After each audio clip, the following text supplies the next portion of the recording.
الأشكال هذا الصالب لو حماي الجار لو حم هذا البطل خادم الحسين سيد سعيد الصافي هذا البطل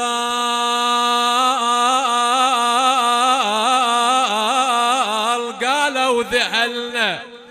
وهذا مو صارم البيده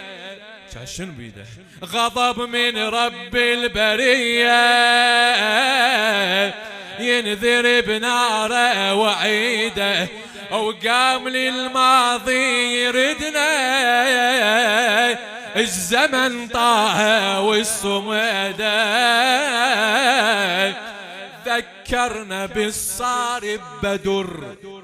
ذكرنا بالصارب بدر والخندق ويوم العسور برقابنا بزوده يكور بعزم وإيمان وعقيدة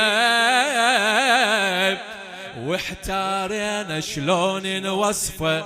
هالفارس مغوار واحتارنا شلون نوصفه هالفارس مغوار وشلون نحرق ما نقدر هذا الصالب زود العز ما شاء الله لو حماي الجار لو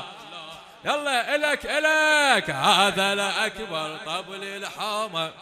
خوش جواب هلا بالجواب هلا بيقوم هذا لأكبر طبل الحومة يتجادل من خوف العس هذا الصالب زود لك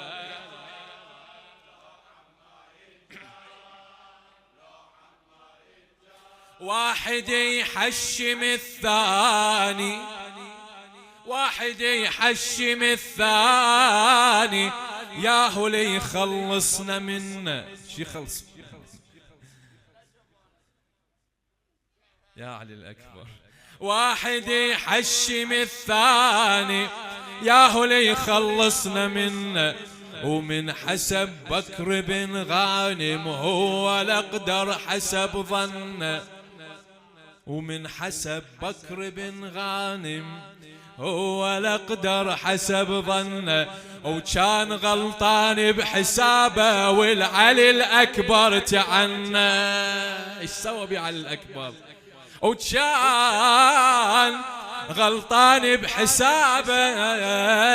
والعلي الأكبر تعنى بس ما رفع ايده وقع بس ما رفع ايده وقع ومن جثته راسه انقطع ولن صوت بالحومة ارتفاع مثل نفخ الصور جنة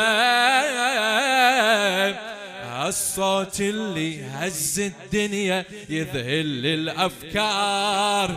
الصوت اللي هز الدنيا يذهل الأفكار